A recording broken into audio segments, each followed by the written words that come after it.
You're recording. So can you say your name, age, and then the year you graduated SAIC? My name is Eshovo, Momo. I graduated SAIC May 2018, and I'm 33 years old. Okay.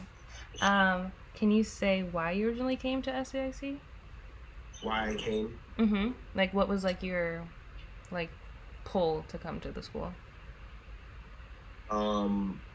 So 2014 is where I started, Mm-hmm. and prior to 2014, I went to college out of high school like most people do, and I was only there for I was there for like 4.5 years, but I only was at school for 3 of them. Mm-hmm. You know, magic.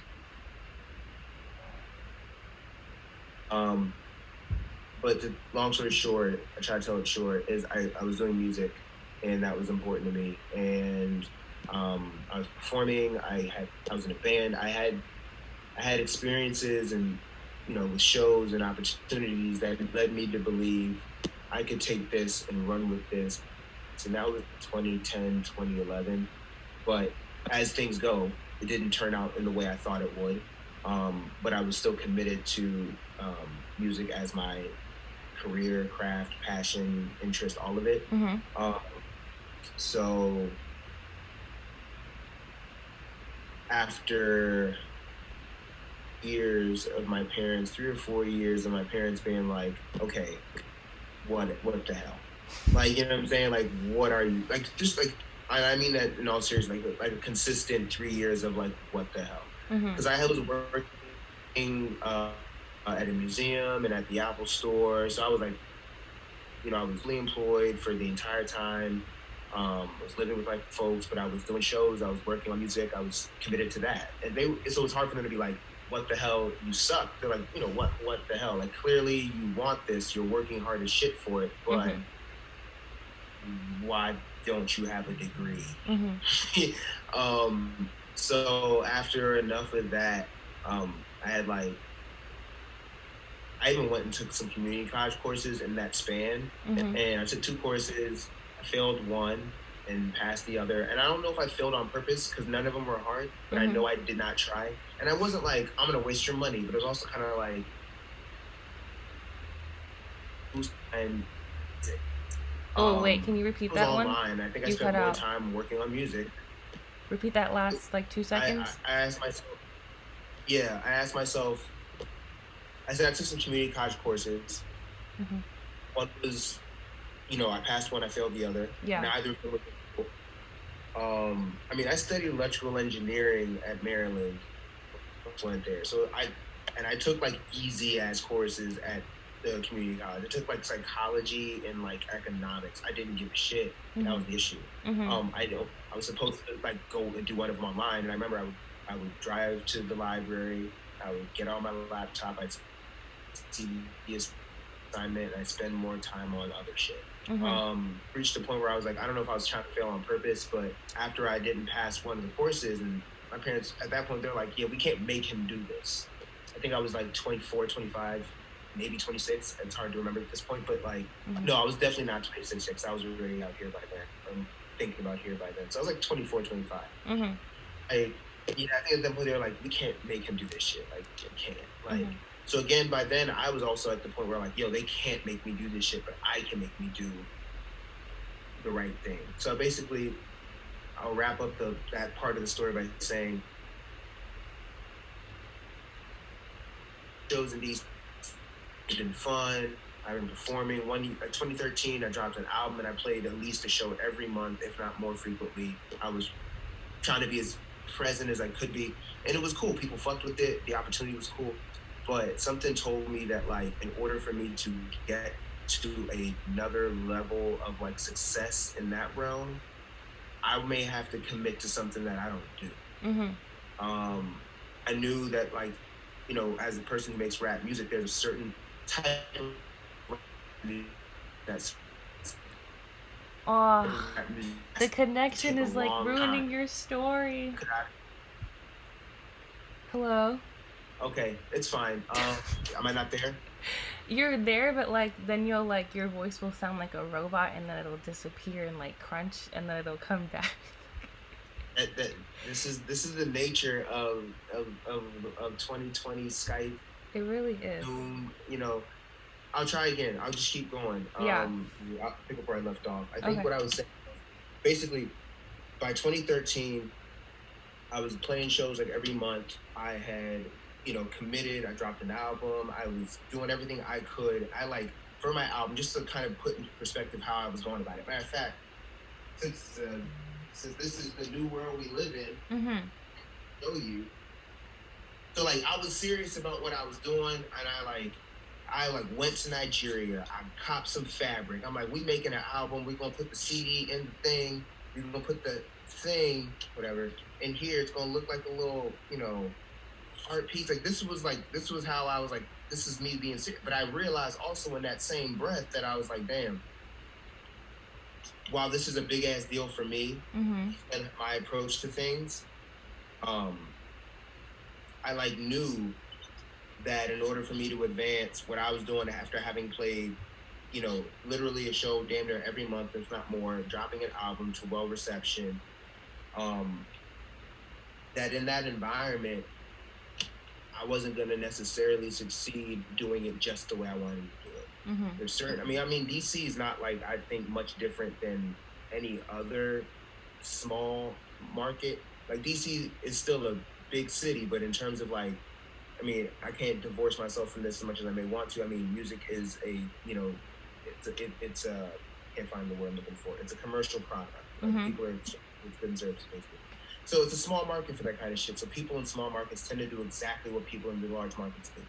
Like, it's like the only way for them to, show that they are up to snuff, right? So Mm-hmm. like, I felt myself like, yo, I don't want to do anything like the large market of like music, right? I don't want to make my shit like that. I don't want to mix my shit that way, but I still want my shit to be successful. Mm-hmm. Um, so with that, plus my parents constantly being like, yo, what are you doing? And my grandma, when she hit me, because I went to Nigeria, I told you when I bought this. So when I was there, my grandma was like, yo, what are you doing? And she don't speak a lot of English. Mm-hmm. So she spoke just enough English for me to hear, yo, come on. Mm-hmm. And I was like, shit. So like I had a friend who was getting their MFA at SAIC. So that was like the only reason I had heard about it. But then I started researching schools that like had sound programs that weren't music programs. Mm-hmm. I wasn't trying to go, and no insult to anyone who goes there, but I wasn't trying to go to one of those schools that like tells you how to record music for X purpose and be like, this is the way to mix a drum. Like I don't want to learn that from anybody. Like I've been around really talented musicians that time span that I had been working on my own. Like I wasn't just by myself. Like, musicians I'd worked with have worked with, had made music that has been used by Kylie Jenner and Tiana Taylor for commercials and shit. Like Mm-hmm.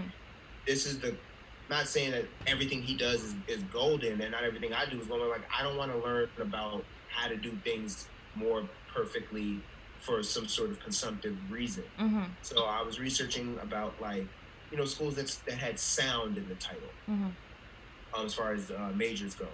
And I saw SAIC, and I think I saw like RPI or some shit like that. My dad was like, because by the time I got my parents like to think about what I was thinking about, they're like, "Oh, you going back to school? Okay, let's hear it." You know what I'm saying? Like I put myself through it. Like I wrote a lot to myself, just trying to like figure out what I'm trying to do, what the point of all of this, continued journey is for. Anyway, I found SAIC. My dad recognized Walter Massey's name because Walter Massey used to work in like the engineering and science sector of the world, and when he worked at NSF in Virginia, my dad was there for a little bit too. So my dad was like, "Oh yeah, get a scholarship." I'm like, "Nigga, it was only that easy." He had me pull up in his office. He's like, "Just go to his office." After I already got in and was a student, he was like, "Go to his office," and I was like, "Fuck it, y'all go." And I tried to talk to him the way my dad was like, "Nigga, this money," and I'm just like, and the thing is, Massey's not dumb. Like he totally knew that I was asking essentially, "Hey, my dad, how can I get some more money?" way smarter than to say that, Mm-hmm. but he's way smarter for him to know, like, what else would you be here for? Mm-hmm. Like, he low-key was like, but you need some money, right? And, like, I was like, make sure you, and he was like, make sure you fill out all the proper things and financial aid. Like, he didn't tell me shit that I didn't already know, but he was like, since you asking for money, let me remind you of the shit you should already know. Mm-hmm. Anyway, but with that, with my dad recognizing that name and my friend having gone there for her MFA, and me seeing it as a place that did not say in any of the like descriptions of the degree, I'm gonna focus on music. I'm gonna teach you how to play scales. Like, I mean, I learned how to do stuff like that. I'm like, I don't. So like, I was like, this school sounds like it's keeping it open ended enough. It talked a lot about interdisciplinaries and shit. So I was like, okay, this seems like it could rock for me. So I was like, I went in with the mentality of, I'm gonna make this what I need it to be, with the things I came in to focus on. And I guess it's kind of like succinctly, not succinctly, but put a nice little bow on this question is, like, the question I asked myself was like, how do I make the music that makes people react like, oh my God, it's the best thing I ever heard, when it's clearly not a good song. And I don't mean that in an insulting way where like, no, they never wrote good music. I mean such like, this song is objectively not great. But people somehow react to it like it's their subjective favorite. What the fuck is going on? And that was a question that I legitimately, I was like, that's the question I'm going into the school with. It's not like some teacher's going to tell me the explanation, but I feel like it's going to be a combination of content, sonics, and the conversations that surround the person. So that I came in with that like intention of learning about how does art get delivered, and specifically with me thinking about music, and I was like, why are some sounds acceptable and others aren't? And why does that allow for some music to become more acceptable than others? Okay. I think that was like the juiciest answer I've gotten for that question. Oh, no. Like, no, because like a lot of people are like, oh yeah, I came here because into this winter. I came here because it looks like a cool school. Or some people are like, I didn't want to come here. But that was like a very nice background. That was very enjoyable to hear. But it was hilarious how your parents were like, what do you do? No, yeah, they just kept on asking, like, and I kept on pretending like I didn't know the answer to the question. But my mom knew, because my dad travels a lot, and when he comes home, like, it's like later, I don't know, he's in Nigeria more often than America nowadays, but he's always traveled a lot. And my mom is always someone who, like, she'd pick me up from the train at whatever hour before I got my own whip. And it's one of those things where, like, I never was like, oh, Mom, I'm working on music. But she's nosy. You know what I'm saying? Like, she's looking at packages. Oh, you're buying some music stuff? I'm like, got a job, right? So it's like, I guess, I know there's more to talk about, but I will say I'm very happy, and so are they, and that's probably the biggest victory out of all of this shit. They were able to see me do what I thought was necessary for me to be a success in the way that I want to be. And my dad's an engineer, so he's not like, oh, I'm so happy that you are now an IT support person with an art degree. Like, my mom's a teacher, so like, I had a certain path, but they still are like very proud of the fact that I've been able to build something at this point sustainable for myself without wanting. So that's always nice at the end, because not a lot of parents, even if you do go to like an art school, even if you do get a degree, they're like, okay. Right. Okay. No, yeah. I mean, I put them through the fire first, so they had to be happy. They had to be happy. I gave them no other options.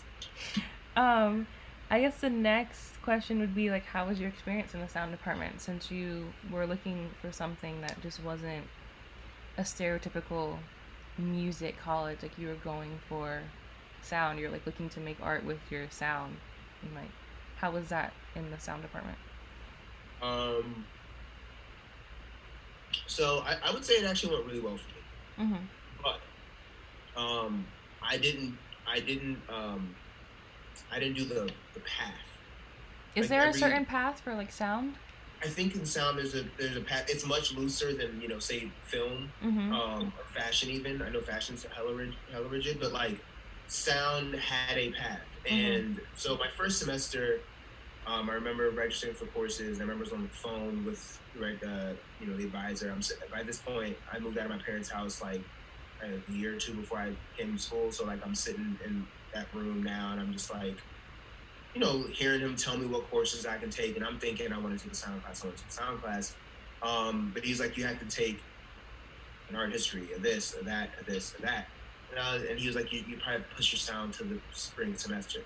So I was like, fuck it. Okay, it's fine. So was it like to play catch up or something because you were transferring in? It was a transfer with no like art. I studied engineering, and then like after a little more about the previous life, but like I was an engineer. I was admitted as an engineering major. I did not do well as an engineering major, and I changed my degree to philosophy. When I switched it to philosophy, I took courses that actually did apply to SAIC, but none of my engineering courses did because of grades and because they were engineering courses. So like, my transfer. I think I brought in like 18 credits because of APs. The course I took at community college or whatever I took at when I was in philosophy.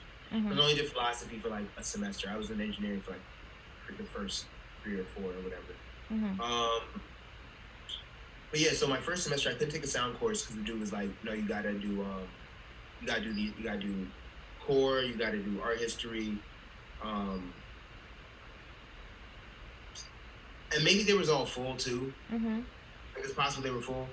So then come spring, they're like, you gotta take intro to sound. And I was like, I know how to record shit. Like I'm not trying to be like, oh, big dog, but like I'm not gonna waste credits on a course where like halfway through I'm gonna know everything I need to know, and I'm still sitting here.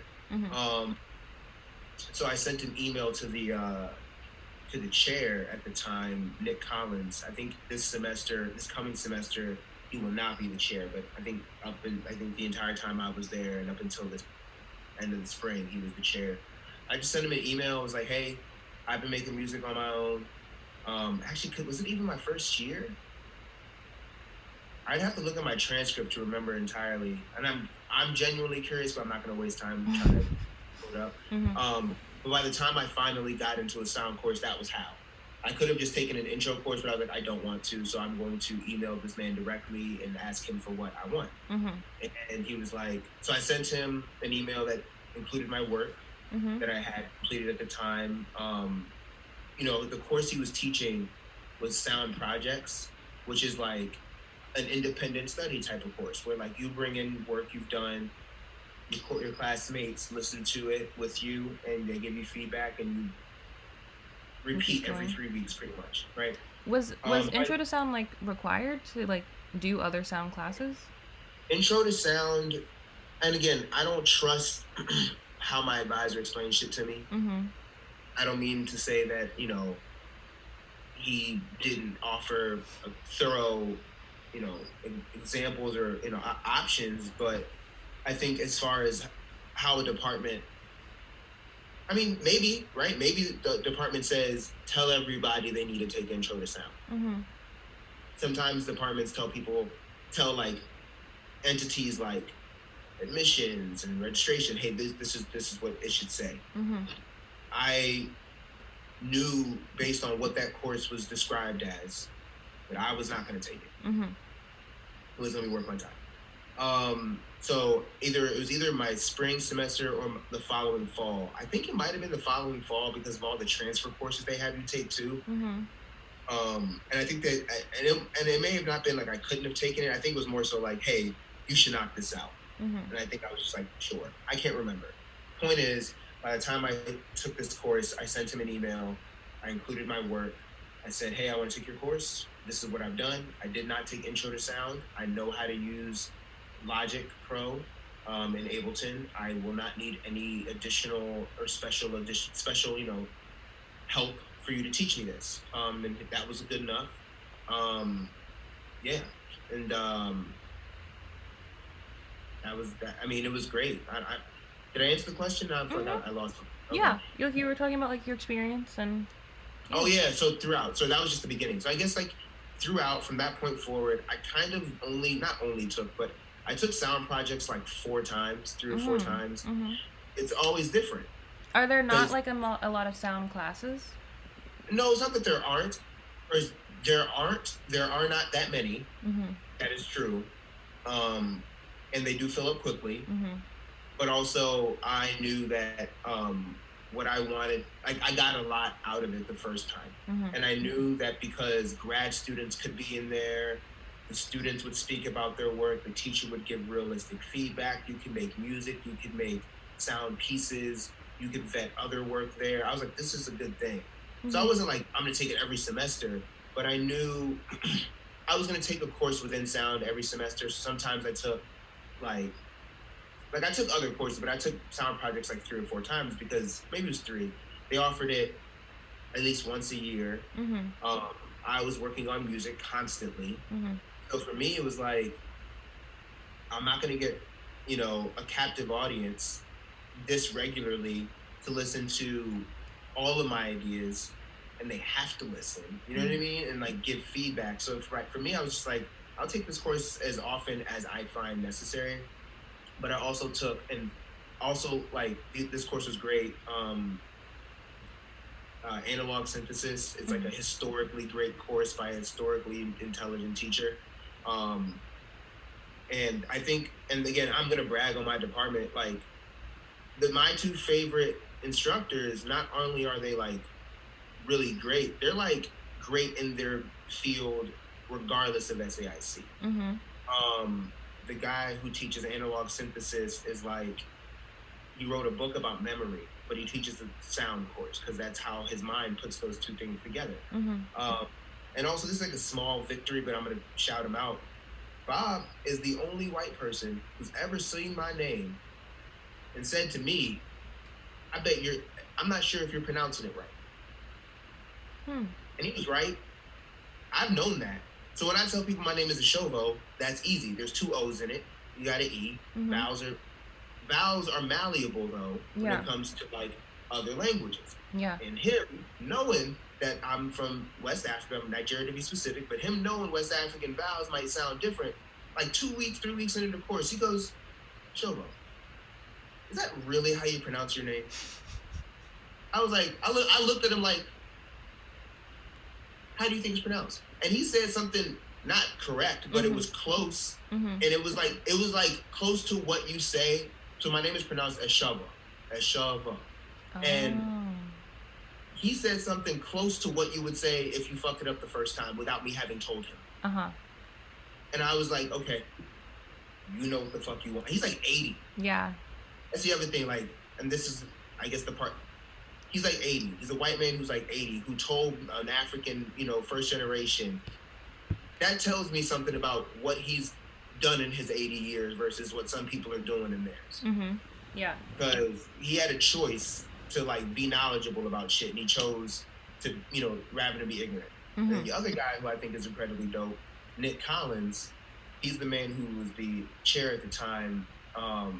He writes. He was like a DJ in Brooklyn in the Dumbo underground scene, but now he's the chairperson of the sound department and writes a magazine that's like that. Like and still a working artist. So like people like that, like made me believe in not just the fact that like, hey, you're a really dope school. The instructors here should be really intelligent. I think for me to be in that department, to have old ass white dudes who were like, yeah, I know I'm an old ass white dude who doesn't know as much about the cultural aspects of some of the stuff I know about. Mhm. And for them to acknowledge that early and up front and how they discussed the work I did and how they brought up conversations about work I did and other students as well. But I'm speaking from the perspective I sat with, right? My own. So, Mhm. um, for them to say shit like that and behave like that, that was dope to me. Mhm. So that's, I mean, and there are other departments that other people love. and they have teachers that other people love. And I'm saying that I didn't experience that type of awareness. And I ain't gonna call it sensitivity because it wasn't like he was sensitive about it. You know what I'm saying? He was just like probably, still an old white man at the end of the day, but he was aware of like things that maybe he did not know or maybe he should know. And I can't say that in every other place that I've been a student at SAIC that I feel like all departments did that, but also I'll say that I chose wisely for me. So I think I put myself in an environment where I wanted people who were going to be aware of all of the things they don't know. Not say that they know everything. Some people need a motherfucker to act like they know it all. I don't want that. If I have a teacher who pretends or carries themselves as if they have all of the answers already, I'm going to doubt you. But if you like show up and you just kind of like talk your shit and you like, that's what I know. And I'm living there like, I don't know any of that. I'm hooked. Yeah.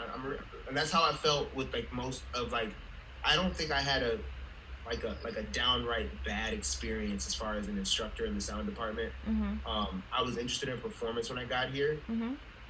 I've had downright bad experiences in the performance department, and I never went back. Makes sense. What other classes did you take, like, with your sound? Oh yeah, so analog synthesis. There's this Mark Booth is really cool. He taught one called text, sound, speech. That was like a course that I felt drew me as well because again, I'm writing verses, I'm recording music.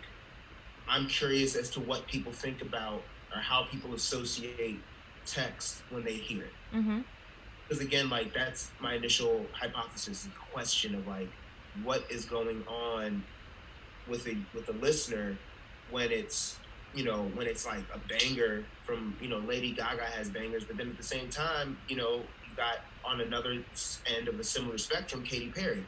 Not that she's not good, but I'm like there's something that they do that allows that same audience to not look at them with certain like criticality. They're like, this is the same for the most part. And yeah, what is that most part? And I think being in some of these courses really, I mean, like, so like text, sound, speech, and just thinking about how the voice sits in a certain place with the listener and how it stays with them, and like courses tended to speak to one another. I mean, I took an art history / sound course called No Music, and that was a lot of reading, and it was primarily art history because I didn't take it to get a sound credit. I had plenty. But no, I mean, we did so much listening and reading, and people made artwork and people played work. And it was, I think one of the things I did with sound, like through sound, was to kind of like openly look at the fact that speech is a part of that conversation for me. I think obviously to anyone else, hey, you rap, so obviously speech is a part of it. But I think for me to be in the sound department, when everybody else, when you play, at sound projects, people play shit. It's usually people playing like, some amp, some ambient stuff, some house sounding synth music. Very, very. I'm trying to think if there was ever. Like, I don't think there was ever a time where someone else played music with vocals the same. Like, I'm trying to think if anyone ever played. I don't want to say never, but I can't remember a time right now where anyone in any of those courses I was in played music with vocals. And I think to be in those environments and play music with vocals and say, the kind of shit I say. I didn't re-record stuff for class presence. You know what I mean? Like, like I think that was also something that kind of like, it's like a weird intersection because you don't want them to ignore it. Because I had some teachers in my early core classes who I think, they thought if I brought language in, especially if it was controversial, in my case, usually it's just stuff about race and, and also just language that white folks don't use. So like, it never got addressed, and it's not to say that like I expected for it to get talked about in sound, because they're not going to say, oh, I liked how you used that lyric. But I liked that in the sound department, a conversation that the voice allows for is not always about what the voice is saying. And I think that's an aspect of the discussion. Again, I didn't know that before I got here, but an aspect of the discussion that I was really looking forward to. Like, oh yeah, but like, why did you mix it like that? How loud do you want that to be? Like, and then like, when you learn all of the rules and all of the things that the rules signify, and even though we didn't learn them in SAIC, I think because you listen to music and you go in these environments, you begin to learn them. And you learn what these things signify, and then you think about, well, this signifies that. And that's not something that I really got in many other departments, even if the work was not sound. Like I did VCS also, I did thesis to wrap up. And there were some instructors in the VCS department who I felt like wanted students to, minimize their ability to like express individuality through text. And having taken courses in the sound department, having, continuing to be a rapper, and then me writing my thesis, having to navigate that, because I've always been I don't want to say I've always been a good writer, but I've always enjoyed to write well. I don't enjoy writing that much, but if I'm going to write, I enjoy to write well. So when I first was in the thesis course, I'm trying to write well. Not write with the voice, but like write with the voice that's trying to sound good. Yeah. And I did what was expected of me. The teacher thought it was great. But then I took a different, I took my final thesis. Like there's like a pre-thesis that's one semester, and there's thesis 1 and thesis 2 that are your last year here. And I took a different teacher for thesis 1 and 2, and they were like, this seems like not your voice. It's like almost your voice, but not your voice. And I was like, fuck. But it was great. Like I was really glad, because I was like, thank you for reminding me that this same voice can apply. And I think that, so I guess I'm also like, I'm describing the whole career at SIC a little bit. And for me, even though sound was always like the first seed, I really tried to like take courses that like would complement that garden. Like if I took a screen print, or I took offset printing, and I made a book. But the book I made so I could put interviews that I did in text broken down. And I only made the book so I could make it a part of this album, like that I was going to release with the same name that I felt like I created from a similar approach of interviews, not literal interviews, but all these conversations that one has. You build this dialogue, and it's for somebody who's writing raps, like that dialogue would stay with me. So I felt like the verses were essentially just transcriptions of an interview. So like for me, whether or not like other people saw that, and I tried to force that and make that be very like apparent. I'm just gonna show you. Okay. What I have. But yeah, like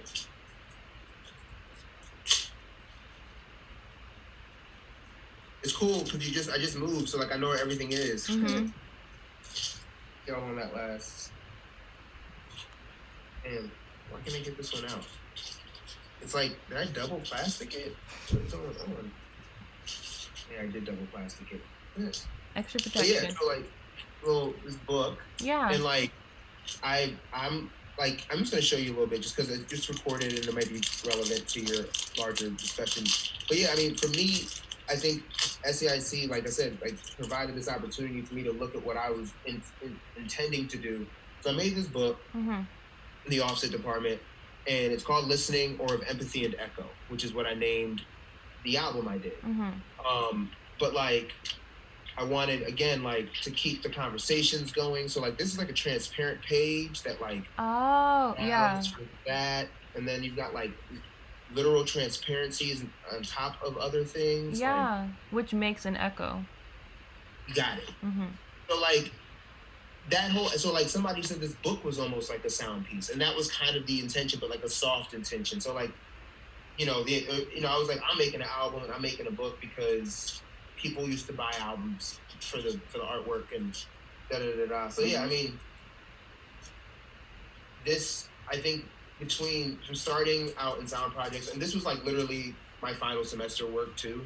Like I did my thesis, I wrote the album, recorded the album, mixed the album, put the album. I sold the books at the start of my final semester. So how like many spring. books do you have? More of those?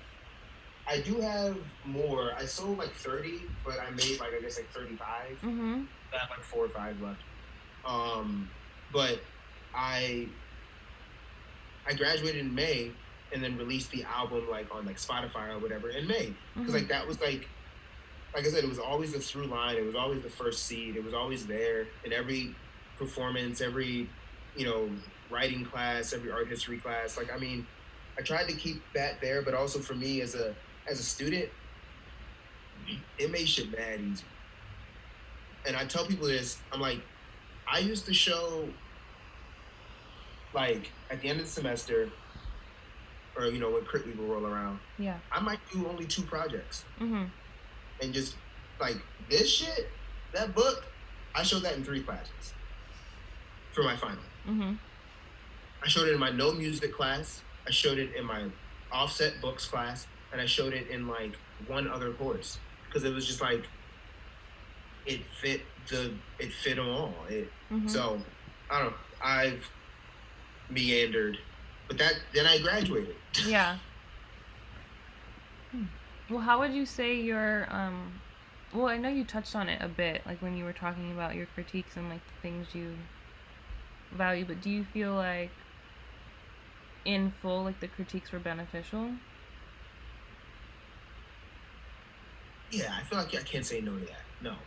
Yes, the answer to that is yes. I mean, there was definitely moments in some critiques where I was like, no, right? That's not helpful. Like, don't say that. And I mean, I've had, yeah, I mean, obviously nothing's perfect. And the only time I had to correct someone was a teacher.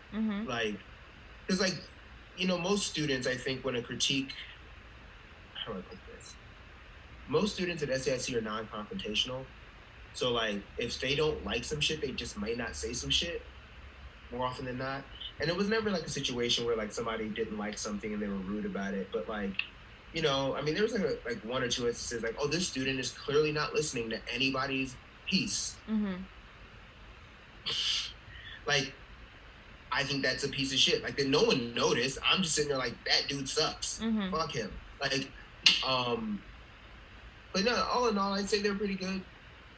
I mean, I don't know. It seems, because I don't think they were good. I still feel like you go in with a certain mentality and you have to make work. Okay, matter of fact, the first critique that I ever had at SAIC is what taught me that they were not going to be, you just show up with your shit and they're going to get it. Yeah.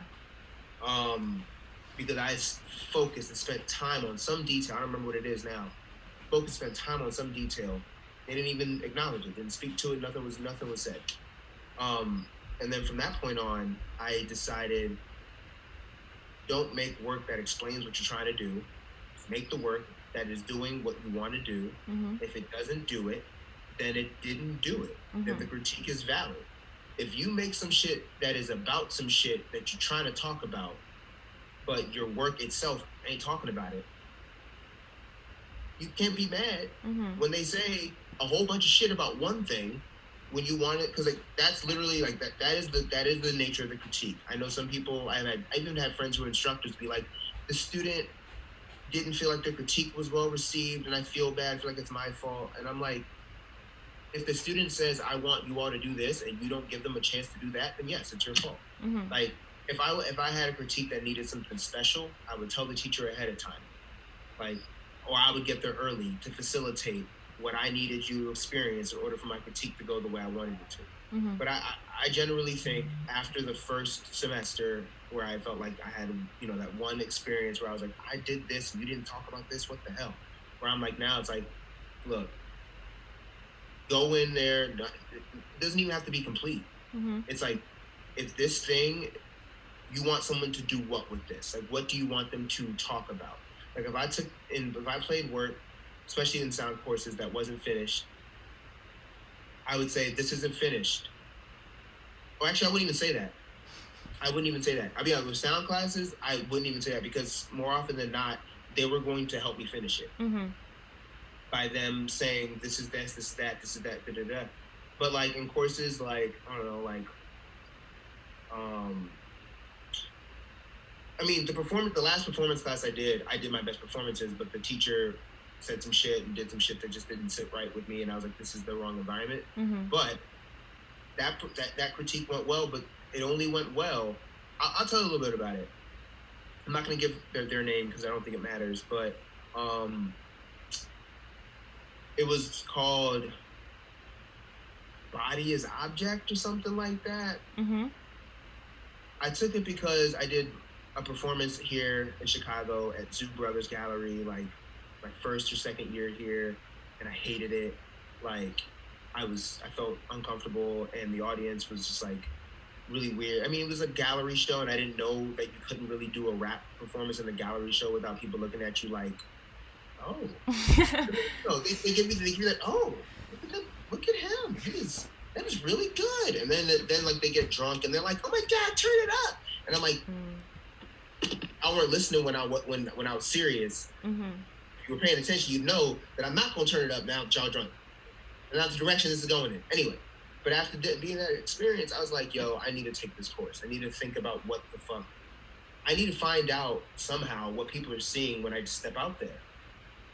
And while that's exactly what I wanted to know, I didn't like what I found out.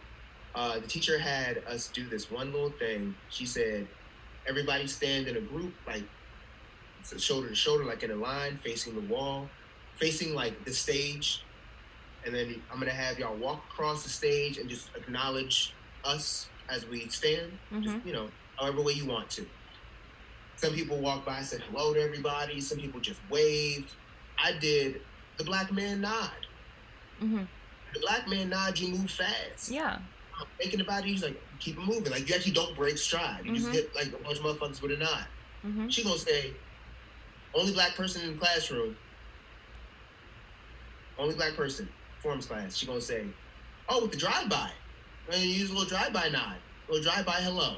I'm like, okay, what the fuck? And I'm just mad. I'm just sitting in that motherfucker just angry. Like I'm nothing I can do about it. I'm just sitting in class, halfway through the class. It's like a 6 to 9, just pissed. The following week, we're supposed to wear a mask. Okay.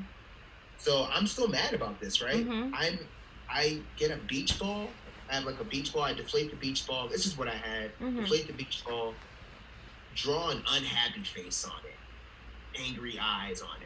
It's really shittily drawn. It was actually really scary because then I like actually cut an unhappy face on it. But then the cut was too big, so I put safety pins to close it. Oh. So it just looked really fucking scary. Yeah.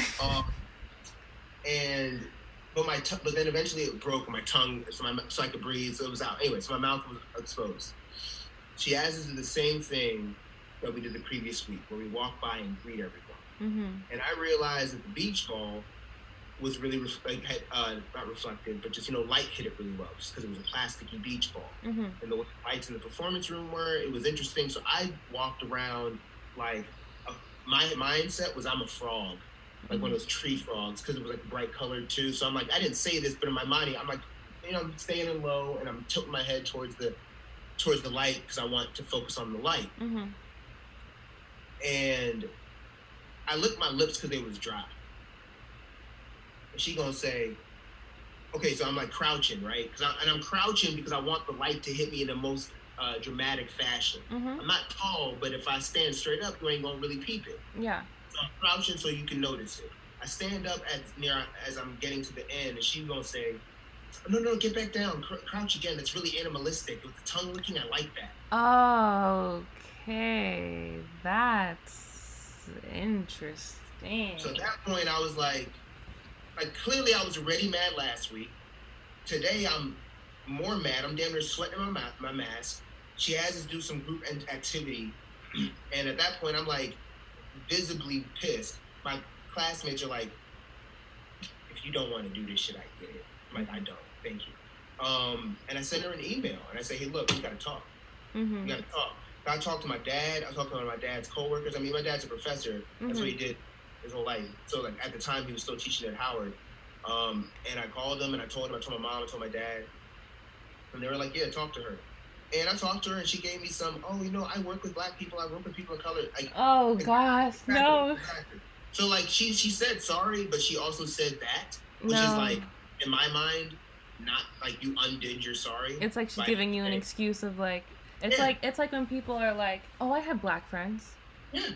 I'm like, you straight up, like you could have just said sorry and this conversation would have been still as awkward, but much shorter. But instead, you decided to tell me about who you worked with and what those things had led you to believe about what you're doing.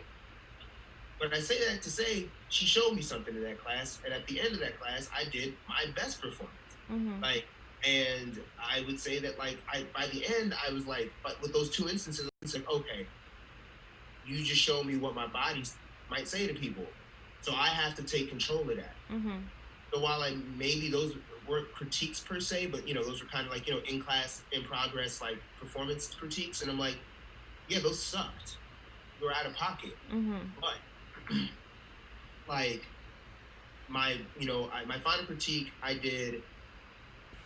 I mummified myself with cassette tape, and then I made a video that was just kind of like a loop, but it was only the legs of like a James Brown dance number, like just the legs, just a video of that. So the point that I did with the performance was I was going to do my best to imitate that performance, that dance, those dance steps, while in this cocoon of cassette tape. And once it freed me, I would be done. And I think when you do that, the conversation is the conversation. And I think for me to realize, even though, like I said, this class, I think she was offensive with the critiques, and it pissed me off. And I like literally like, I've not forgiven her. She's still at the school. I still see her from time to time. And when I help her at the help desk, I'm just like, you know, I help her. She says, have a good day. That's like a little sour. It's like inside. Yeah, I'm just like, I don't give a fuck what happens to you. Period. Like, I mean, it sounds really mean, but like, I don't like. It was racially insensitive. Yeah, I'm not gonna help you feel better because you had a chance to apologize and just do that, and you didn't. So I was your student the rest of that semester, and that was that. But that experience, that bad critique, led to me kind of fully understanding the conversation people will try to have about your work is, I mean, especially with music, it ain't got nothing to do with you. Like, you make what you intend to make, you say what you intend to say. You can straight up walk away from that shit. And I think that's what made critiques for me after that honestly become a breeze. Like, I never feared for a critique. I never worried about a critique. Like, if I didn't finish something, that's one thing, but like, you know, I'm gonna stay up, I'm gonna finish the shit. So like, if the work was done, I was cool. I was good on that. Okay, wow, that is gross. Yeah. Still leaves like a sour taste in my mouth, and I didn't even experience it. Yeah, man, she was hella out of pocket. Like, I'm just really glad I said something to her, because I was like, this shit, because I was like, it was at the point where I was like, if I don't say some shit to you, I'm going to be the biggest asshole in your class you have ever seen. Like, it had already begun where I was like not participating in like a performance class where everyone's participating, and I'm like, nah, no. Like, she asked a question, like, nah, I ain't got nothing. Like, you know what I'm saying? I was like that little bad kid in class for a minute. I was like, nah, I ain't got no answers for you. Nope. Nah, maybe somebody else can help. Nope. Like, one of that, and then I was like, show you acting like a fucking 13-year-old like version of yourself right now. And you weren't good at it then. You better speak to this woman. You better put her in her place, man. You gotta let her know. You gotta let her know that shit was unacceptable. Well, it's a good thing you did. Yeah. Because a lot of teachers get away with, I mean, she still kind of got away with it, but like, a lot of teachers get away with it fully without someone saying anything, because like they don't want to upset the teacher, or like, I don't know, do something. No, there's fear of authority. Like, I'm not gonna sit here and pretend like a 19-year-old me would have done it. I would have, because that shit was fucking, like, that shit pissed me off. But like, I'm saying there are instances where I can imagine, you know, some of this stuff seems a little bit more daunting just because you're like, this person's the adult. Yeah. She didn't act like an adult in that moment, so I don't think there was any part of me that was like, I mean, I still spoke to my folks about it, you know what I mean? Like, I wanted to respect where she was coming from, but I was like, nah, there's nothing respectable here. Anyway. Well, is there anything about the school that you would change, especially since, like, one, you went to it, and then, like, you also work at it, so, like, I feel like you... On both ends? Yeah, I feel like, I guess so. Like, I feel like you have, like, a good grasp of the school more than, like, regular people. One answer that fits both sides real quick. More black people. They've needed more black people. This ain't new. I mean, we got this email from Alyssa. I don't know if you guys got it. Sorry. Yeah. Okay. And I did not see what I needed. We need more. I mean, we've needed that. I mean, the city of Chicago segregated, number one, but to be in those environments that I'm in as a student, and you make work. And again, I use black language. I say nigga from time to time. It's not something that I say to prove a point, but it's something that I say, especially when I record myself saying it, like in music, it's not an accident. Like, I'm smart enough to not rhyme nigga with bigger. Like, you know what I'm saying? Like, I can figure out other shit to say. Yeah. If I use that word in a song, it's because I want you to think about why I use that word in a song. Yeah, it's intentional.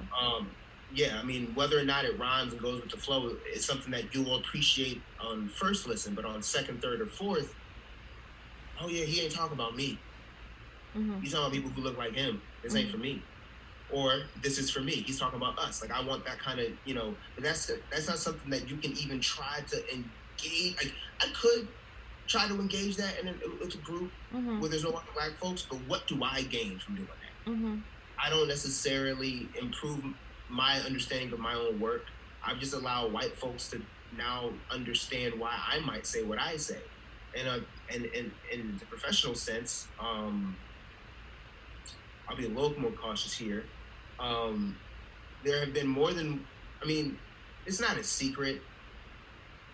I don't know if there are any other black people who work in my department right now. There was one. He left very recently. Not very recently, but like, was it even this year? No, it wasn't this year. This year has been a shit show. If it was this year, it might have been like January or late last year. And he'd been there for years. And I can sit here and try to really, really, really think. But that means I'm already thinking too hard. I know there's a black man who works at Eartham, who's like a director, so that's cool. But I don't think there's any other black folks that work in CRIT. There are people of color, there's, Latin American people, there's Indian people, there's Asian people. But as someone who's experienced the difference between a person of color and a black person in the eyes of an American white person, we need more black people at SAIC. When I was my first or second year there, we did a zine with black at SAIC. At the time, I think they called themselves Basic. Anyway, the point is, the name of the zine was 3.3%. That's how many people were there. A little milk carton on it. It was really cute, but 3.3%. That's it. And the number I think is up to like 5 or 6 now, which is not a good thing.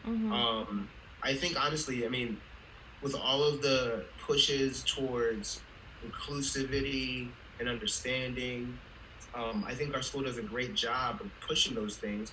I don't think they have enough examples of what they're talking about. I've heard that a lot from other people. Like, they're really good at saying what they want to do, and like, they're really good with their verbiage, but then like their actions could be a lot better. A lot. Yeah. A lot.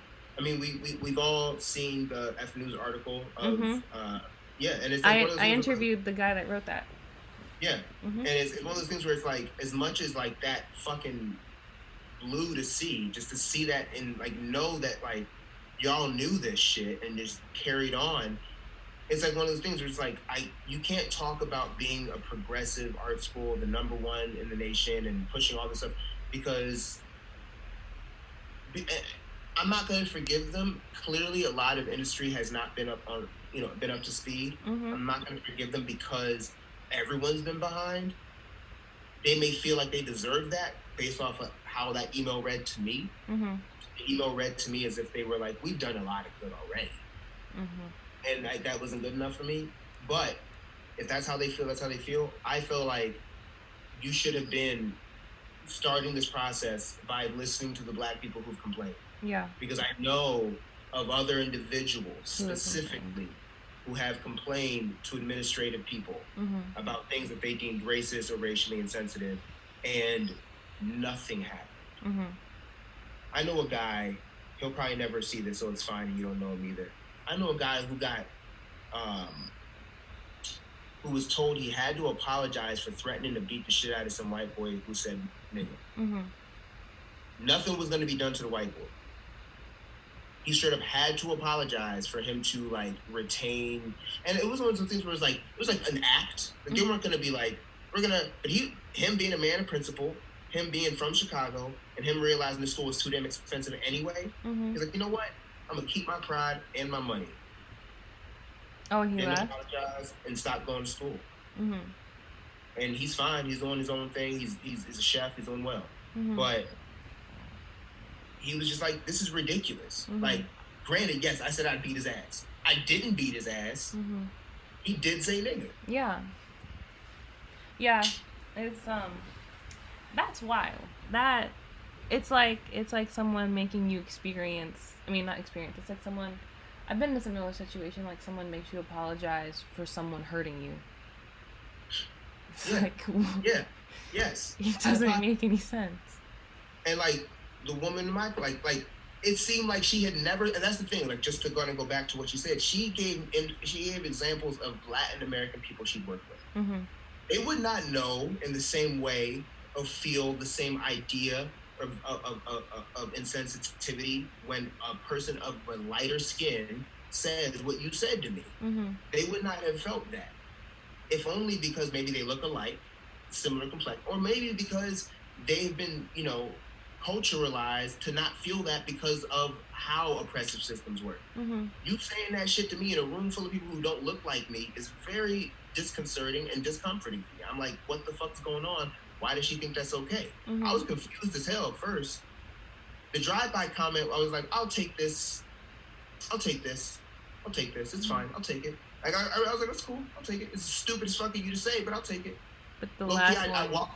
Yeah, because like I was like, you know what? It's fine. It's cool. If a Black person had said that joke, I might have let that slide, right? Maybe. But then when you followed up a week later with the shit you say, I'm like, nah, this is something bigger. This is something about your, you know, your. Again, this is an SAIC problem. My opinion is like you can't substitute understanding Black people by understanding Latin American people. Like, it's not a substitute. Like, you can't say, I'm gonna understand all the Asians and we're gonna do everything we can to do to show that we support Asian culture. Black folks, y'all good? Like, that doesn't work. My thing is, I'm not looking for them to do that. I think if the school wants to improve itself, that's how they could do it. But right now I'm on the other side.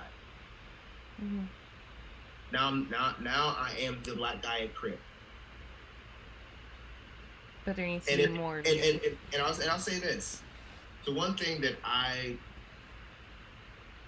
it's fine. So I'm just thinking like, who would get mad at this? So one thing that I did notice though, as when I became staff, so like, I felt like there was this like willingness to accept people exactly as they came, how they spoke, how they dressed themselves, how they carried themselves. And I don't think I'm not gonna test this theory because it's my job, but I don't think they extend that same thing to Black folks when they go on the other side. I've had experiences where I felt like I didn't do anything wrong. The only thing that I did differently, and I've noticed this, is I spoke with my real voice. And motherfuckers are like, you're being rude to me. Like in Sorry to Bother You, like how he would have one voice and yes. And I had never really switched my voice. I had just kind of like, I can't lie. I did switch my voice. I wasn't consciously doing the Sorry to Bother You voice, but I was like, you know, a little more jovial. Yeah. Than maybe I would have been. Like what all Black people do, honestly. Right. And then I don't know what told me to stop doing it, But some people was like, man, fuck this show, and just stop doing it. So I went like I don't know how long I went without like just not doing it, but I went a while, like just not doing it. I was like, I don't care. I just stopped caring. And I told my brother about it too. I was like, yeah, man, I just stopped doing this shit. But like someone like got mad and like actually more than no, yeah. I mean, because it was one of those like I could tell people would get annoyed with me on the phone, but they never not enough to say I was doing some shit. I was like, yeah, have a good one, man. Like, you know what I'm saying? Like, I'm way too calm and like I don't like how calm he is. Fuck him. But like not like he's being rude to me, right? None of that. But then there's one woman, and the thing is, it sucked because I know who she was, and she's a person of color, which kind of like proved my theory a little bit. Person of color or like black? Nah. If I said she was black, I'd say she was black. Okay. Yeah. But anyway, so like in this one particular instance, like I again didn't do anything differently than I had done. I'm answering the phone, but I wasn't doing my like fake insider voice. I tossed it out for whatever reason. And yeah, I mean, she got mad. She called back, said I was rude to her, said I hung up on her, and which, I mean, maybe I didn't wait for her to say bye, but she stopped responding because she was so like set on my voice being rude. And I was just like, that's when I was reminded. I was like, yeah, so end of the day, they may want you to be all of that, like, really black, who you are person when you're a student, because that for them. Maybe they think that's what they're supposed to mold. This is the clay. I don't know what they think. Like, I'm not sure what, because I've, you know what I'm saying? Like, I didn't switch shit up. And the thing is, I wasn't talking to you. I wasn't talking to them the way I'm talking to you. I was just not doing the fake hi. Yeah. I was like, yes, hi, thanks for calling the Great Help Desk. How can I help? Anyway, yeah, so, I mean, what I think you need to do is probably this. Like, that kind of shit. Like, I think it might be the printer. Like, I'm legit asking questions. I want to help, but I wasn't like, man, I don't know. Like, now I do the fake ass, like, oh, hi, great day. But I'm also working from home, so I don't do that shit anymore because it's my damn cell. And it's just like bullshit. Like, I'm not going to answer my cell phone like I'm at the damn office. But yeah, no, I mean, that was something that kind of hit me into, like, put me to, like, kind of reminded me of, like, okay, this place, again, just is not, it's not like it's a bubble. It's a bubble. Institution. Like, it's a bubble, and I think now that I'm on the other side, that bubble is preserved by staff and faculty and administration. They preserve the bubble so that you don't focus on the differences of what's going on when you step out the building. Yeah, like I said, maybe this is them changing that with the email from Alyssa, but I don't know. Yeah, I feel that email felt very like, this is what we're gonna do for like the outside world, but like there are still so many things you need to do for your inside that you're not doing, and like that was not addressed. Like, I feel like that you're not doing, because it's not like people haven't spoken up. It's not like people don't go to financial aid 24 times, like, and like almost every like black person I've talked to that goes to financial aid, they're like, it's a joke. It's a complete joke. The only person. I remember the first time I went to financial aid with my mom, and I was like, Mom, what the fuck? I mean, I don't cuss at my parents, but like, we look, like, as soon as we left, we're like, what is her problem? Like, what is the deal? And I remember, like, I literally remember having a conversation with somebody about someone in the financial aid office making them cry. After my first experience at the financial aid office, and I'll say this, I mean, I don't know how I could have handled a lot of this. I mean, props to all y'all who came here out of high school. I don't think I could have done it. I don't think I'd be prepared, because I'd have just been angry all the time. But I remember after that woman, the first time we met her, I literally told myself after that point, I was like, and that's just because I've been in this outside world already. I'm like, oh, okay. Y'all are like that. Okay, well, fine, that's cool. Like, I know how to deal with that. Like, that's fine. That's cool. I'm not gonna spend extra minutes trying to appeal to you. I'm gonna fill out the paperwork, and you're gonna do what you do with it. We'll talk later. There's only been one person that gave me like the actual time of day, and like actually cared. Was it the black woman? No, actually, I didn't get to speak to her. It was the head of the department. Oh, well, that'll help. Yeah. Was she? Is she? Are you talking about the black lady that's normally like at like the check-in desk? She's right. She's normally checking desk, and it's one of those things where like this is why we need more black people at SAIC, is because they'll communicate to you in a way. I mean, and I don't know if that's just because there's so few of us, but I just think that the way things are communicated, and like I've talked to Reggie about this too, because like Reggie grew up where I grew up, so like similar experience in terms of what you saw in the area or whatever. But like we've talked about like people just feeling like they are not understood on campus, like simply because of this like Eurocentric focus on how to communicate. And I'm like, yeah, like that's a real thing. Like that's a real thing. And whether or not you like it is something that unfortunately we haven't had the opportunity to change. I think, like you said, there should be more internal things, more things done inside the school. I think, more black people seems like just a like tip of the iceberg. Yeah, but like I mean, outside of that, there's just like I guess smaller things. I mean, smaller things. Honestly, they just need. I really do mean they need to start hiring black people like that aren't security and that aren't like in the cafeteria. Food for thought. Like, I love talking to them. They're actually like the highlight of most of my days, to be completely honest. But I think for the sake of having a conversation at that school that needs to be had, you can't have the majority of your black population be your like service staff.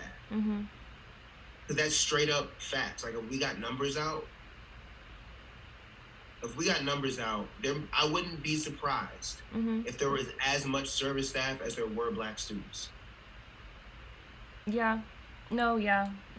I can see that, because like if you include like this past incoming freshman, there was like a good amount, like more than normal. True. That's true. I noticed that. Yeah. But like I feel like even if you add them with like the sophomore, junior, senior, it's still gonna equal out to food for thought and security. Yeah. And it's like, like it's not like it's like that post that keeps going around, like black people don't just need to be in service jobs. Like you need to hire black people as faculty, you need to hire them as higher ups. Like we are not just service people. Like, and like the fact that you leave us at service level like a service level just shows. I'm in a service position, low key. That is true. I mean, I'm cool with it, but I'm just because I know what we meant. But like, even to the point, you know what I mean? Like I know what you meant. I'm just being specific. But no, I mean that I can't think of anything else now. Like that seems like the only. Like that just feels like the first thing. It just feels like a number one thing. Like I feel like if they would just start by like, because I mean, there's plenty of what's the word before, like faculty who aren't good, unqualified. There's a bunch of unqualified faculty. There's plenty, like for real. And I feel like there are a lot of overqualified black people that could be teaching, because I feel like it's like you know, like how like when you're younger and your parents are like, you gotta work 100 times harder like than like that other person just to prove that you are this, and then like just be and like just because like you are raised like that, automatically you come to the table with so much, and it's like, why aren't you taking what I'm giving you? Like, do you really need me to give you more when I'm already giving you more than that person? It's like I know there are so many qualified black people to teach in every department. No doubt. So there's like one per not per. No. Maybe if you include the grad teachers, potentially, but not. I don't even think then. Like this, I don't know if there's a black person who teaches in the sound department. Low key though, and this is like something I don't know, but like I would teach. I would do it. I'm just not gonna do it yet. I like Nick Collins. He made me think, because he actually had me come and do a guest lecture in his class. So the same teacher that I reached out to when I first started had me do a guest lecture in October, and it was so great. My students kept talking about it till the semester ended. Oh, great job. He's like, and he said this. He said, if you ever need a job in the sound department, let me know. And that was like one of those vague things he said when he was at the help desk. But I'm like, I feel I like you thought about it. could. I mean, I'm not gonna lie. I think you should think about it. No, I mean, yeah, Maybe yeah. like hopefully within like not to like push you, but like hopefully within like the next 5, 10 years. No, yeah, I think that's a reasonable time frame. Like I had this thought because when he walked in and said that, my manager was like, as so my manager is a white dude from Baltimore. He got his MFA at SAIC, and Nick came in and said that, and I was like, "You hear that? I'm about to get him out of here." And he was like, "You got to get a master's first, and then another What? woman who, right? That's what he thought. Another woman who works with us popped over, and she was like, "Actually, not necessarily. There are people here teaching with just their bachelors." So I thought to myself, I said, I need to reach out to Nick, number one. Number two, though, and this was in like, this sucks because he popped over in like December, near the end of the semester. We go home. January, he doesn't come back until like the first week of the semester. So he didn't come back until the last days, first days of February. Pandemic. I'm thinking he's old. He's not that old, but I'm thinking he's old. Let me wait until this shit dies down. And then he stopped by. I was like, oh yeah, I'm not gonna be the chair in the fall. Somebody else is taking over. So I'm like, God. He's not leaving, but it's just one of those things. Like, damn, bro. Like, but he could. Like, it could still be like a nice, like a good word, and like. Oh no, yeah, I'm keeping that contact. But no, I was thinking like, because a lot of times these things require like, you got the idea is that you've got a master's or you've got experience, and I have whatever experience I had before I came to SAIC. But I guess having him say that to me kind of put me in this position where I'm like, I think at this point I need to go and like acquire the experience that I think I would need, not to teach, but to feel like I'm done with performing and pushing my work as the conversation. Because I like to teach, but I don't want to teach with this idea of like, yeah, but I gotta go rap later. You know what I'm saying? Like, I'd want to be able to be like, so it doesn't mean 5 years is too close or 10 years is too. No, like now that you say that, I'd say like 20 now. Like after you said that, I would say like it's like not to like make like a weird connection, but it's like say like you get married, you don't want to have kids in a year because like how are you enjoying your marriage? Oh, there's no way going. Yeah. So it's like you need to like enjoy the marriage of like your passion before like you like have to like be that person for someone. Like it's like you're putting like your life on pause, even though SAIC still like makes you like work still, but like it's a difference between like when you're a professor and like you're an artist like alone. So like I want to, and again, like this was like the plan I had. Kind of like my post school plan was like, I did not expect to work. I was like, I'm gonna be broke. I'm gonna graduate and just be broke and just like work whatever shitty job and live in whatever cheap apartment. But in like March, they were like, a position is opening up, so I was like, okay, I'll take it. Is that why you like took? Is that why you wanted to like work at the job? I mean, work at the school. I only like, it wasn't like, oh man, I want to work at school. Like I wasn't thinking about it. Like literally, I was a student worker in crit. So someone who was a staff member there at the time was like, hey, someone's leaving. You should apply. How soon was that after you graduated? I graduated in May. I started working July 1st. Wow. Yeah. I had, that's another part that makes it kind of weird. I had just June where I was like not affiliated with SAIC. June 2018 was the only time in the last like several years. Yeah. So like, my mentality, once I heard about it, I was like, okay, I'll work at the school. I'll stay able to use equipment, facilities, future.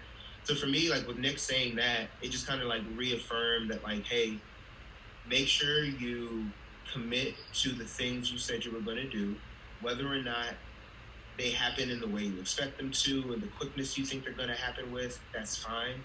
I think that in order for me to be cool with whatever happens, I have to try. And I think a true like committed effort, like really needed type of an attempt is what I'm waiting on. Like waiting on is the wrong word, but like that's what is left.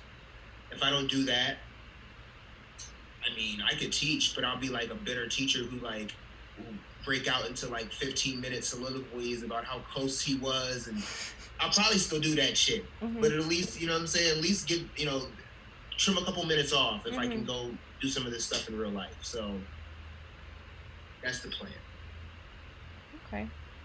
That's I feel like that's very I feel like that's solid. Like the more you explain it, the more I'm like, oh, please don't teach now. Like wait. No, yeah. If I taught now, don't get me wrong, like if I taught now, I'd have favorites. Like I would not. But now you working hard. I fuck with you, but you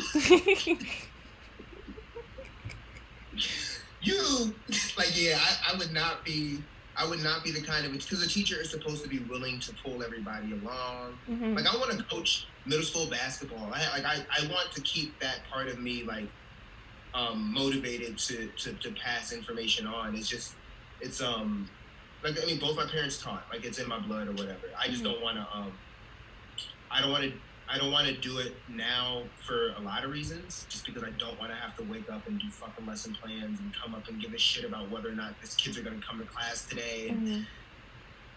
No, but I would love an opportunity to like take all of the stuff I've learned and figure out a way to share it with others. And I think music is my first way of doing that. I'm not trying to be like an edutainment rapper, but I think one of the things that I've noticed with my work is just that like I want to write what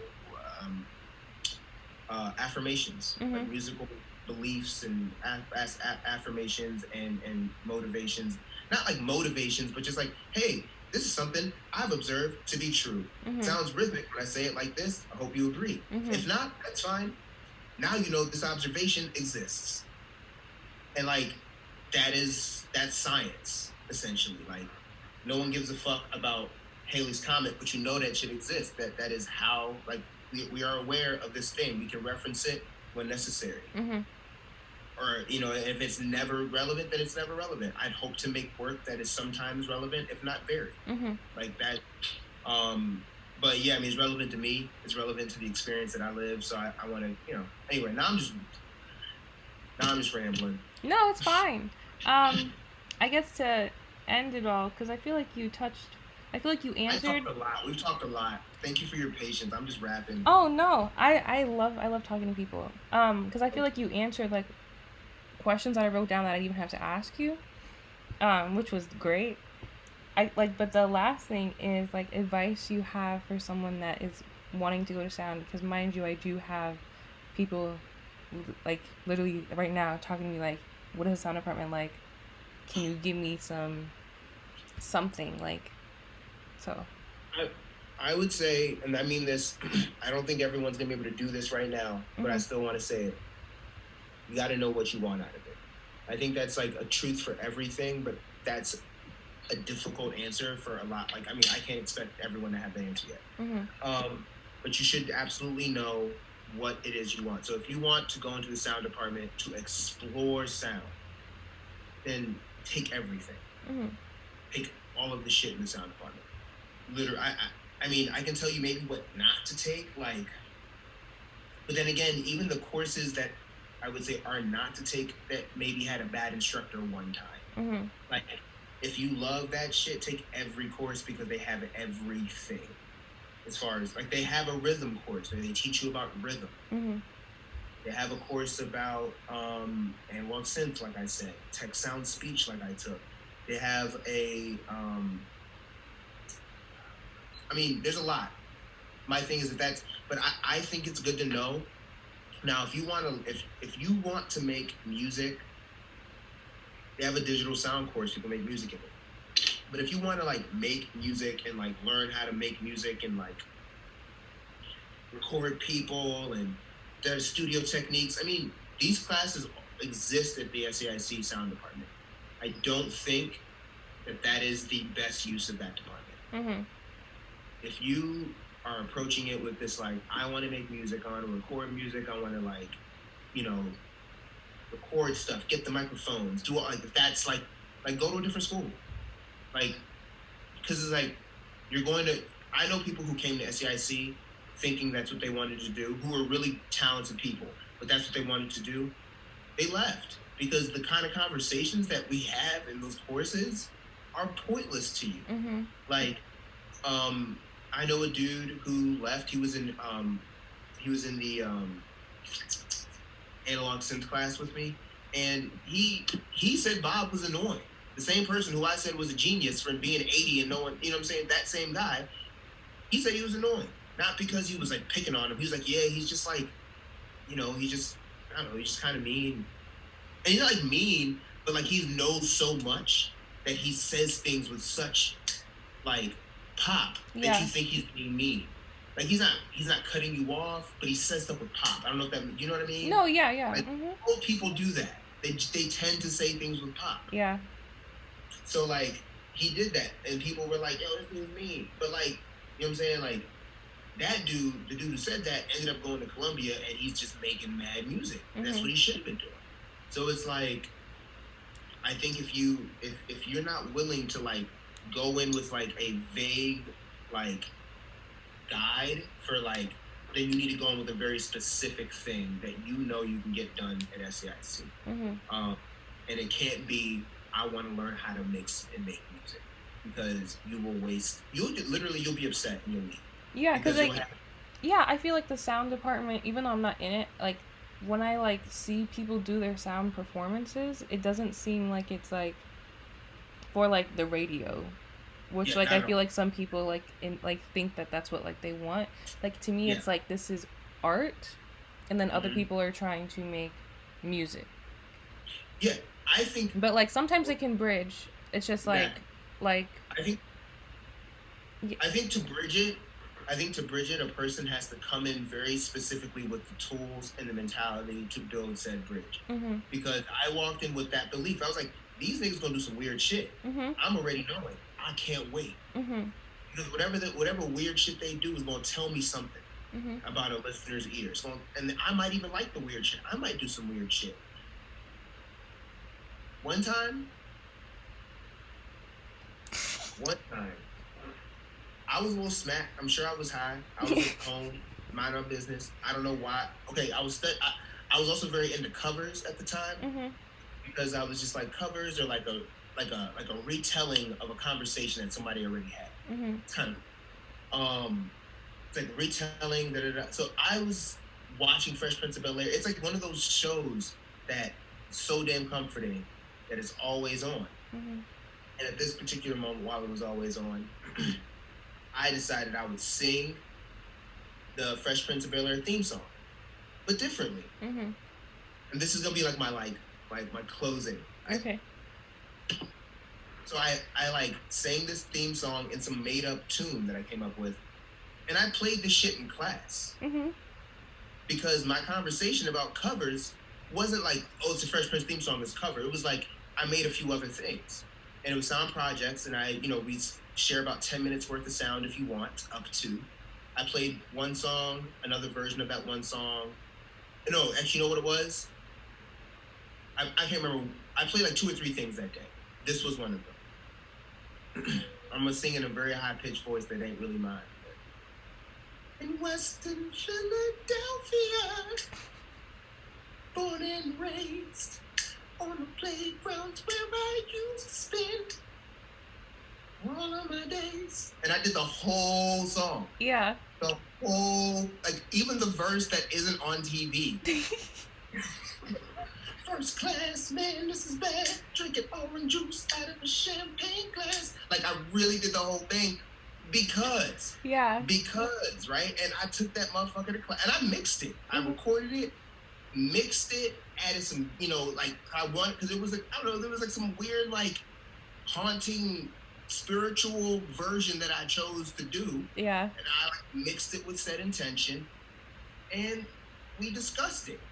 Like it was a motherfucking art piece. We discussed it. We talked about the shit. Yeah. And I think if you're willing to sit through a discussion where that happens, or there was a course where I took text sound speech. There's a guy who does I don't know what to call it, but he does like a lot of mouth throat sounding. Mm-hmm. So he goes up there and goes, like, makes a whole bunch of weird ass things. Like, he stood in front of us and like smacked his neck and talked and like swiggled his nose and like you making bewitched faces while making clicky throat voices. It was insane. And you watch this shit in class, like, damn, that's crazy. Like, if you're not willing to sit through some weird, like, this is not your, like, all right, you got to turn that kick down 20 dBs, otherwise it's never going to make, like, no one gives a fuck. Mm-hmm. Like, if you want to make everything loud as shit, you got to tell me why. Mm-hmm.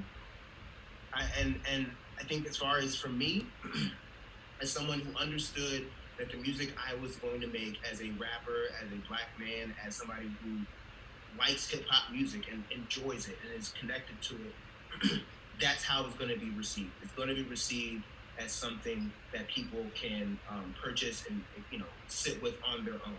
Mm-hmm. It's not always going to be received in an exhibit. So if you are thinking that your work might not be gallery sound work, then this school will take a certain approach for you to do it as a sound student. Mm-hmm. If you are making gallery work and you want to make sound work that is like, hey, I want to make experimental sound work, I want to make gallery sound work, I want to make installation sound work, which is all stuff I wanted to do, all stuff I did in you know, CP crits, but it also reached the point where I was like, I have to make this work good enough that people don't have to sit down to enjoy it. Mm-hmm. So that was my own personal thing because I was making music. But if you don't feel like you want to put that certain burden on yourself, this school is perfect. And even if you want to put that burden on yourself, you have to kind of come in with a certain understanding, because not understanding. I don't want to say, hey, come in rigid, come in firm, like don't bend. I'm saying, if you want to make music, don't come to this school saying, hey, who's going to teach you how to make music? And don't come to the school thinking that everybody else wants to hear your music. Come to the school thinking that I want your music to sound better. I mean, if we focus on sound and not music, it kind of all explains itself. Yeah. Like, I went to the SAIC sound department so my music could sound better, not so they could help me make better music. So it makes sense, because it's like music school, like in Columbia, which I actually have a friend who's actually transferring out of the Columbia, like, out of Columbia, okay. Yeah, and then coming here to like the sound department. Like, it's like radio music, and then like this is like not your typical like Drake. Not to use like a terrible. No, but I will say this, and this is just maybe my theory or my belief, but having been to this music becomes the stuff you hear on radio. Yeah, 100%. Okay, yeah, it's not. Like, that's the thing. It's almost like, not to be insulting, it's almost like Columbia's downstream. Because like all of this weird shit, all of the analog synth stuff, all of the weird recording processes become the things that the people who like have the big jobs in mixing, production, for engineering, they do this stuff already, if not think about this stuff already. Yeah. It's unfortunate because schools like Columbia, like I said, I think they're just downstream and they give you the results of decades of like weird attempts. And I think SAIC is the school where the weird attempts happen. And I figured I could figure out what the fuck is going on in a mix on the internet. Because that's literally how a lot of people are learning it. So I don't need to go to a $40,000, $50,000 a year school and say, teach me how to make the shit that I saw on the internet. Can't nobody teach me any of the shit from the internet that I learned in those classes. It's just a fact. Yeah, like it reminds me of like high fashion and fast fashion. Like that's what I think of when I think of like, I guess that's what I meant to say, like when I was saying like Drake and like no, I felt it. I'm not fashion, so I didn't know for sure, but I kind of thought that's what you were getting at. Yeah, that makes sense. Because like that's where fast fashion. Yeah, like that's where fast fashion comes from. Is like the weird like avant-garde stuff, and like that's why I came to SAIC, because I'm tired of making the like I don't want to make like a cute little top and just call it a day, because that's just not my cup of tea. Other people can do that and that's fine, but like it's just not. I'm tired of doing it already, so I doesn't want benefit. Doesn't give you what you need. So that's exactly why I mean, I was in DC just doing raps, right? And I was like, this is going to be fun, for this much longer. Mm-hmm. I'm going to begin to hate everybody around this circle, and I need to go expand this. No, I think that's a perfect analogy. Mm-hmm. Well, that was great. I'm so excited. I'm so ready. It was fun. Yeah. I know we spent like a couple hours. Yeah. A little technical difficulty at the beginning, but that was fine. Like, I hope you have a good evening. I know it's like getting a little later over there for you, but it was quite dark. I noticed the dark. Yeah.